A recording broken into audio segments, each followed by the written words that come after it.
hello, everyone. This is Kate Lipper-Garabedian. Thanks for joining me for a Conversations with Kate podcast. Today, I'm joined with Stacey Minchello, the Executive Director on the Council on Aging here in Melrose. Thanks so much for being here, Stacey. Thank you, Kate. So we were just talking. I can't believe it's been almost 3 years. We're going on your 3-year anniversary here in the city of Melrose. I was on city council when you were selected for the role, and I know it's been such a tremendous asset to have you here during these last few years, which we weren't anticipating when you came on board. But can you tell people a little bit about your background? Because I think your commitment to, our aging neighbors has been so evident during this time when we really needed strong leadership. So tell a little bit about, your background, and then we'll turn over to a little bit what's been going on at the Council on Aging. Sure. It's always interesting when the seniors ask where I came from. I say I came from a food service background, which was operations, healthcare, assisted livings came onto the scene in 1998, and I was doing a lot of kitchen setups, and then along came, with this food, there's fun, and we put these activities together. And then I took a role in Lynn as their counseling aging director for about 12 years. Great opportunity, built it from the ground up. And then the Melrose opportunity opened up, and a little different than Lynn, but I started 6 months before the pandemic, Right. And the outgoing director had been out for a while, so there was great room to change things up and set some policies. And then the pandemic hit. Yes. So once the pandemic hit, obviously there was the center shut down, and we had to, the word is reframe and pivot, and offered just meet the needs. And that's when we decided we were going to do Melrose Helps. Correct. So Melrose Helps was very instrumental in basic necessities, like real important necessities, the groceries, prescriptions, the coin shortage. Right. And this was sort of you as, point as a hub sort of to pull together volunteers to support neighbors who were older, who typically would have gone, had a service coming to support them with something or going out on their own. But with the pandemic, and especially its toll on our older population, it was really unsafe. So there was just tremendous civic engagement, I think, from many people here in Melrose to support our neighbors. Yes, right? it was. We gapped the needs. Right. If you had hip surgery and were being discharged March 17th, you went home in the middle of a pandemic. So we were walking dogs and friendly phone calls, and we typically do the referrals for services and home care and Meals on Wheels and all that, but the pandemic really challenged us to a new level, and I call Melrose the village. I mean, you can, if you're short, like my Snow Angel program with shovelers, if you're short a person, you just pick up the phone, call someone, and they get a troop out there. So it was really good to be so responsive. Right. Before the pandemic, I remember talking to people at the Milano Center, where the Council on Aging is located, which has a lot of programming that we're going to talk about in a minute that's coming back online now, or, just out in the community. And even pre-pandemic, there was a concern about isolation as people age, and they're maybe becoming more mobility impaired, and just sort of, how to spend their days, how to feel connected. And the pandemic must have just been so challenging and on mental health and well-being. And I think you also looked to figure out ways to do some engagement and connectivity exercises or events when it was safe outside, or maybe there were things you were doing as a possible over the phone or internet. Can you recall any that sort of went well? Or So we opened what I feel is the first ever older adult summer camp. And the other Council on Agents are like, you are crazy. But I remember back in the days, I grew up in the 70s, and they had the bookmobile, and you just met down at the parks. And I said, let's just do that for our older folks. Sure. And it was well attended. I mean, the rain was a big hinder, and Yes, we canceled I a recall lot. that. Yeah. But we had a lot of folks that came out. We captured a lot of new folks that wanted to join the senior center. On that note, we took the word senior off the building because a lot of the junior seniors, they don't want to be a senior going to a senior center. Sure. So we've sort of changed the outlook for that. Right. And and it was also community-wide. If we held a movie at night, we didn't say, no, this is for seniors only. The neighborhood kids were coming, and the dog walkers, and it was a great community opportunity. But at the same time, simultaneously on the sidelines, we were working with the police and fire to do home visits, wellness checks, setting up phone systems so that people could, because we would get phone calls that we knew the person was just mentally struggling. Right. It was very, very hard to be in your home without visitors for over a year. Yes. Devastating stuff. So, I commend the police department, fire department. They were very responsive to us. We would go in and sort of evaluate the situation and then take it from there. And you also brought on a social worker, since you've been the executive director, which I'm sure was critical for supporting people who have been struggling with referrals and just advice. And maybe talk a little bit about that. Yeah. So Rachel Cordella, she's an LS. I always mess it up. I apologize. Oh, that's Rachel. okay. Yeah. Is it LIS? She's not an I. She's an C. LCSW. Got it. I always want to say there's no I in Rachel's name, so that's how I have to remember it's not no I. So we basically are, the word you used was the hub. So we're the resource hub. Yeah. We don't do one-on-one counseling, but we certainly have a no wrong door policy. If you called us with anything, I have to rehome my cat or any type of issue, we refer them out. We also manage the Melrose Emergency Fund. Yes. So that is a phenomenal resource that we have that we can help those that are in trouble. And basically it's a pretty well thought out process where we evaluate what financial means can we assist with that will reset them for stability. Right.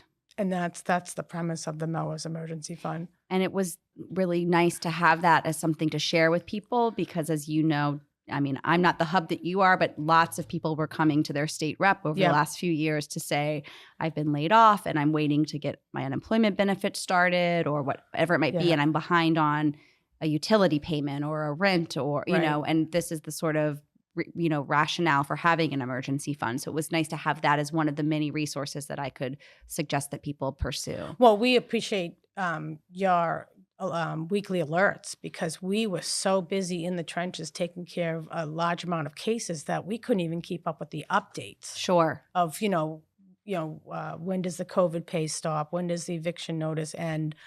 A lot of RAF moving pieces. Deadlines, changes. I remember in the office one day we were doing all housing and evictions, and all of a sudden they said the booster shot's out. We were like, oh my god, we got this. We got this. I mean, and that was something you were also working, I'm sure, a lot on was the vaccine rollout. Yeah, the vaccine rollout. When the governor announced that there were online appointments, we were like, we knew, problem, but we call problems opportunities. So I tell you, kudos to Melrose IT because it was 5:00 on a Friday, and we just flipped the center into a 6-phone call center. Amazing. And I remember it was Super Bowl weekend, so I got a family in Melrose to man the phones over the weekend, and then didn't even tell the team, just met them in the parking lot and said, hey, we have a new process going here. And they're like, what? I don't know about you, but that was some of the most rewarding experience that I had maybe in 2021 was assisting a few of the older folks with securing vaccine appointments, their first ones. And it was just sort of where we had been over the last 12, 13 months. And the idea that there was this hope for them was just so meaningful. And so I hope, there's so much stress in your job, I'm sure, and you're concerned about with all your empathy for people and how they're struggling. But hopefully there are also lots of success stories that keep you coming back, right? A lot of success stories. Yeah. I mean, even that we did 888 appointments through a volunteer call center. And there was a 211 mistake that there's a memorial hall in Worcester and there's a memorial hall in Melrose and how it was coded in the computer. And then we were listed as the state place to call for any vaccine. So there was a period that we were really overwhelming. But again, you don't want to disappoint people. Right. So we were booking appointments all across the state for a 24-hour period. Right. I remember those days. And Absolutely. then we went into more of a regional role. And there's more to it. It's, Ken Myack, at the time, we were just accepting companions because yes, all our answers are yes, we'll figure it out, we'll take care of it. So I believe that we drove the decision of that companions can go. Then there's rides, and then there's logistics at Memorial Hall. I mean, Kathy Pickett-Broder did a great job. It's just a massive operation. Yes, our executive director at Memorial Hall, Yeah. Kathy. So you're a resource hub, and you stayed as a resource hub during even the time when the Milano Center had to be closed. Mm-hmm. But now, how exciting! It's reopening. There are things that people can come and do in terms of programming, or just a space to be around other people. And I stopped by and got to get a tour from you, and was just elated to see all of the lovely upgrades and comfortable, welcoming spaces that people can read a book or have a cup of coffee. Maybe talk a little bit about the space and some of the things that are already back online that people might want to stop by and enjoy. So we take a lot of pride in being a welcoming place. If as you saw the lobby, it's just peaceful. It's welcoming. You can come in. We have coffee brewing all the time. You can sit and read a book or join us for lunch. We're working on getting our message out now. So the senior centers. We call it a membership. It's not a membership. We just need to make sure that we have accounts in the system for our statistics. Anyone that's 60 or over, any town, can come to the Milano Center. And basically, we have brought back some of the older, I don't want to say old is a bad word at the... Distinguished? The previous programs that were very well accepted and high attendance, we've brought them back. So we have the yoga and chair yoga, line dancing. We have a congregate meal site. We're looking for more friends to come and just hang out, because that typically has had a low turnout. But I think that if people come in and try it out, they might, make a friend, enjoy it. And we've starting new things. So we purchased a 12-passenger bus. Great. In the beginning of the pandemic. So we're doing a lot of group tours. The photography club is new. They were meeting this morning. So they're going to go out and do some shoots, and hopefully that'll help decorate my center too. Oh, lovely. That's great. And then the gardening club, we've started a gardening club, and it's basically we have a planter and we have to go buy some stuff. We stopped off at the library and got the seeds. We just need the people. Yeah. So already some things up and running, and I think you're also always open to other ideas. If people have a great idea and they want some support getting it started, you're a good place to go. Yep. And how would people sort of know, what's coming up this week or next month? So our newsletter, the Looking Ahead newsletter, June's just went to print today. Okay. So we try to stay pretty much ahead of it, and we laugh because we mail out about 1,000 directly to people's homes. Okay. We have public drop areas, the library, obviously the center and City Hall, in the housing units. Yes. But if you are already registered as a member of the senior center and you want to optional share your email address, the print company sends you alert. So I received the alert this morning that the newsletter is out. Yep. And which is great because people get it. But the equity issue is if you have an email, you get the newsletter first. If you get it in the mail, you get it second. So we have a lot of different rules on how to sign up for things so it's fair across the board. Well, that's nice. It's good that you're attuned to that. If someone wanted to get on the email list or receive a physical mailing, how do they go about doing that? Basically, just call the Milano Center. Okay. And that's 781-662-6886. Okay. Or stop in. And the June newsletter, I did write a little bit about what works for you. If it reminds me of when my daughter would start a new camp program. Does mom drop her off at the curb, or does mom walk her all the way in? So it's the same. If there's a level of anxiety or how we can make it more comfortable, if someone wants to join the knitting group and the newsletter doesn't actually say, bring your needles or whatever, just you can make an appointment with us and we'll introduce you to the group. Or just show up. Right. That's great. So it's basically whatever comfort level works for the person that wants to come join us. Great. And so, for a state policymaker like me, and also as vice chair of the Joint Committee on Elder Affairs, thinking about ways to support people as they age, whether they're aging in place, and then, looking for resources like a a council on aging and a community center to go to, whether they're, in assisted living residences, which you mentioned you have a background there as well, or nursing homes.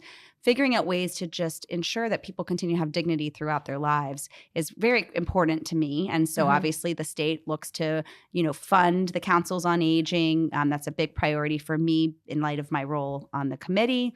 And then also just smart policy, just choices to ensure that our laws give you the flexibility and freedom to sort of provide the programming and supports that people really need. Anything else you'd want us to just be thinking about at a state level, or as your state rep, you want me to make sure I'm considering when I'm on Beacon Hill? Well, I saw the budget. It's before Senate Ways and Means. Yes, it is now. Yes. So that I was impressed with that. I also work closely with Mystic Valley Elder Services. Yes. So I was excited about the, no, I don't want to call it the reinstatement, but Shine was budgeted. Nutrition got a little bit of an increase, and then the outstanding bills that are before there now with the spouse as a caregiver. Yes, I got asked about that just the other day. Exactly. Yes. Yeah. I'm not recalling. Yeah, there were 4 of them that were pretty important and had some action. That's great.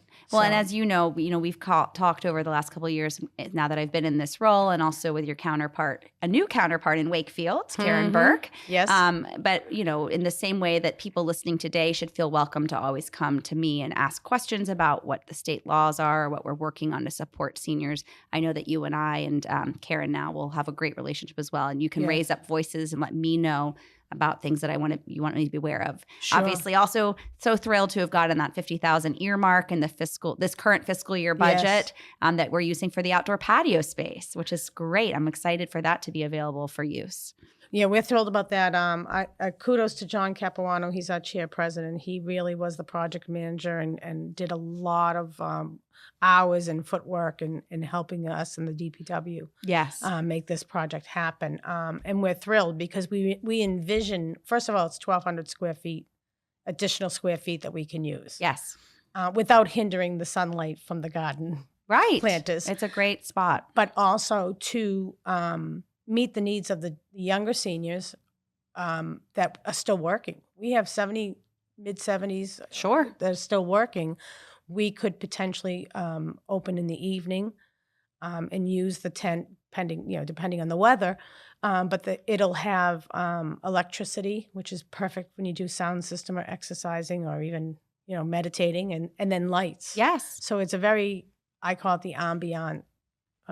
That's great area. I'm glad that the state-local partnership could help make that possible, and I'm just glad that you're part of our community and have done such tremendous work and been such a leader over a really challenging time for our seniors. And obviously, there are still COVID complications and so we're still navigating all of this. But it's really a great testament to your hard work and the work of your team that the center's reopen, that you're offering programming that people can feel connected and involved. And I'm just really grateful for all of your work. Oh, we're just happy to be here. And, I tell Erica, what a great job that you can just get up in the morning and go fill joy tanks. Yeah, you go. We show up and we're there. And even if it's just laughing and coffee, it's a great place. So I urge folks to come check us out. Absolutely. Well, Stacey Minchello, thank you so much for joining me for our Conversations with Kate and for filling up our joy tanks on a daily basis. Thank you, Kate. All right. Be well.